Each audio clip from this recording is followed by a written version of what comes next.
we still believing in the narrative that software development is being under threat from AI, meaning software development jobs disappearing because of AI? I think that is quite disingenuous and not exactly true. Let me tell you why. So let's just think about a box of plastic bricks for a minute. Okay, you know what I'm talking about, the famous brand. And let's say that this is a very advanced plastic bricks edition. And let's say that you're given a computer, you type a text prompt in, and you say, look, I want a tractor that's made of these advanced plastic bricks that has a motor that can, move the shovel. So you type in the prompt, and boom, suddenly you get a packet of plastic bricks. Well, actually, you get the whole assembled tractor. But something's wrong. You look at the tractor, and one wheel's like triangular, and let's say that the scooping bit isn't working. The part that plows the earth is missing one of the teeth in the fork, and so maybe you're given like a few extra parts, but those parts don't match, and you have and you're not given an instruction manual. You're just given the final output. Now, if you were entering, for example, a competition for building these plastic blocks, you would have lost straight away, because that is one heck of a strange looking tractor. But if you took out that thing bit by bit without an instruction manual, wouldn't it be quite difficult to assemble it again? So AI has been seen, especially agentic AI systems, to only be about roughly 30-40% accurate. And that is in line with what real world people in insurance tell me when they run AI tests in their large insurance companies. So if we have systems that are 30-40% accurate, how can it be that these things, these generative AI based agentic AI pipelines and systems replace software developer jobs? I mean, we haven't even talked about the soft skills yet. So why is this a problem? Well, back to the analogy, the missing piece, the big missing piece, is first of all the instruction manual. So with senior developers and senior technical people who are very experienced and who are very skilled in their craft, you see, what they bring to the table is just years and years of experience. And by experience, I mean, the hours they spend. Do you know that software developers spend hours after hours doing their own research, doing their own development, building and tinkering, and then bringing back that technical knowledge to the workplace so that the workplace can enjoy the fruit of their labor? And yet, you know what? Technical training in many medium to large companies is non-existent. People don't really, management doesn't invest in technical training. In fact, the common assumption in banks and insurance companies, or any company with a significant software development team, is that the engineers learn the technical stuff yourself. You learn it after hours. And the rationale is that, well, you're engineers, you're supposed to be responsible for polishing your craft, so go do it. Well, the problem with this narrative is that it really disrespects engineers. I'm sorry to say that, but isn't that true?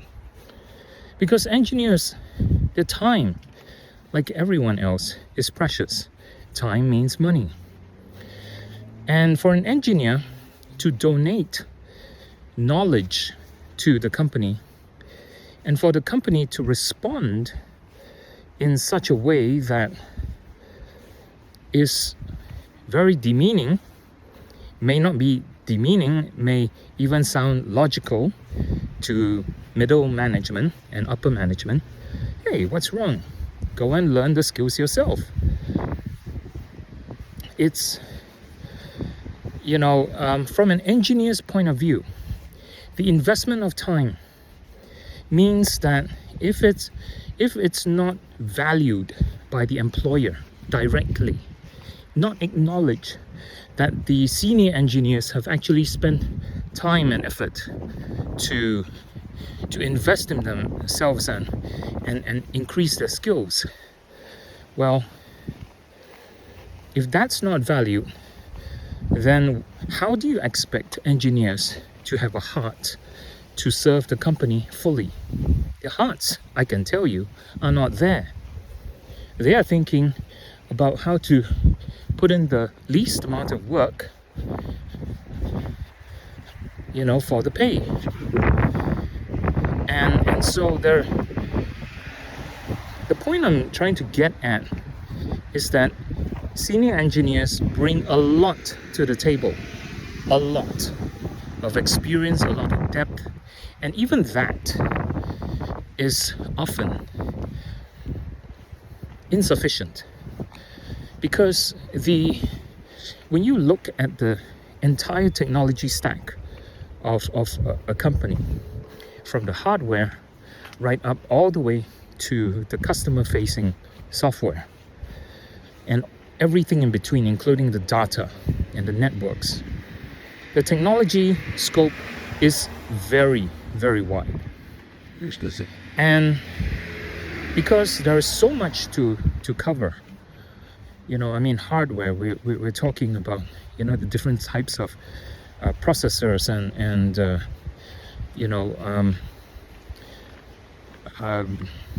I'm not quite up to speed with hardware, unfortunately, but I can talk about operating systems. File systems alone can drive you nuts, let alone kernel level diagnostics like system tap or dtrace, and writing predicate code to log kernel level stuff. Even that alone is complex, and we are talking about engineers who are so focused on the application stack that they don't see everything from a big perspective. They just think that if they write the code for the container, everything will be handled. But there's a lot more than that. And why is that? It's because there are lots of areas that cybersecurity threat actors can take advantage of. And only a small portion of that is even addressed by engineers.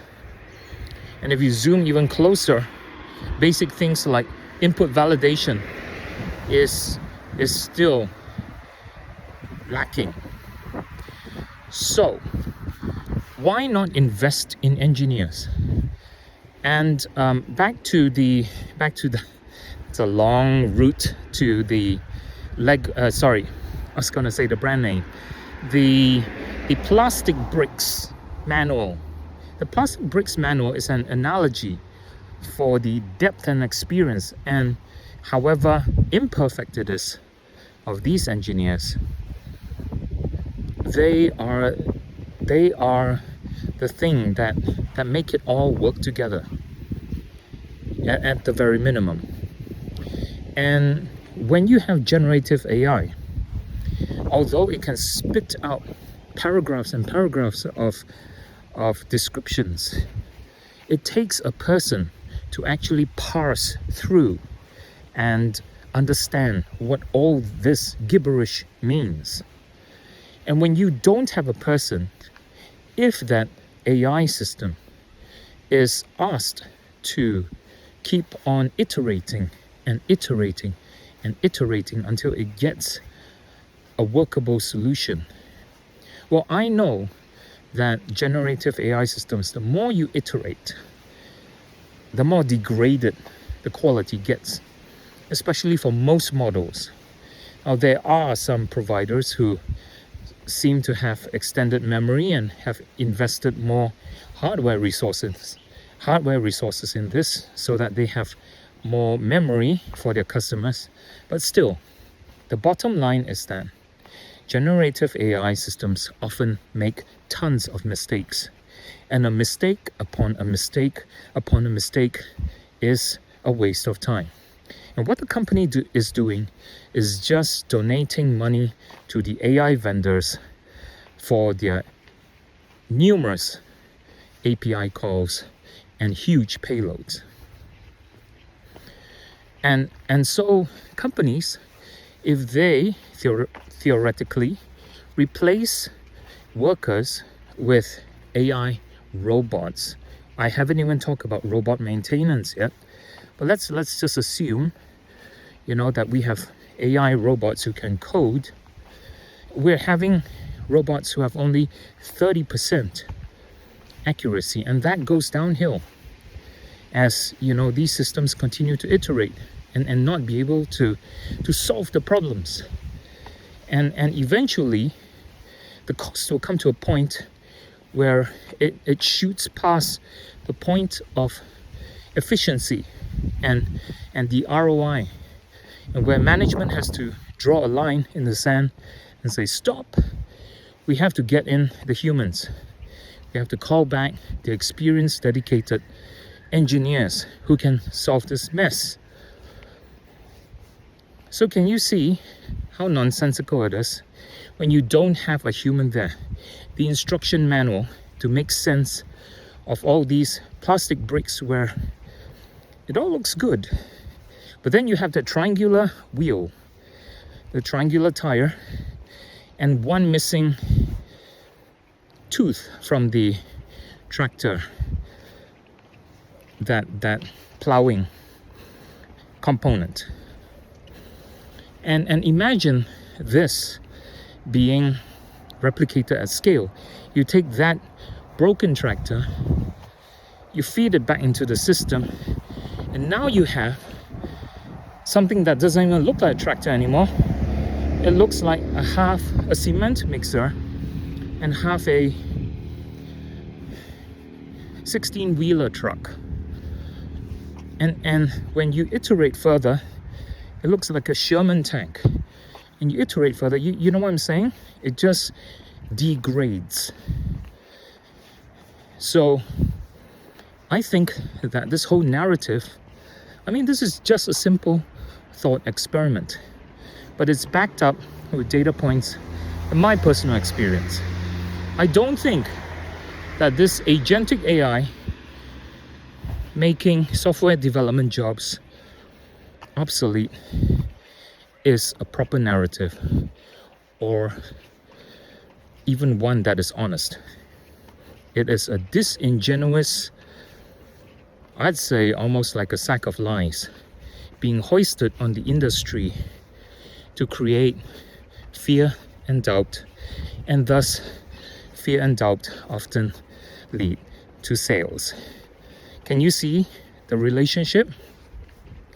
This is a long way to say that is the generative AI vendors' efforts to make more money.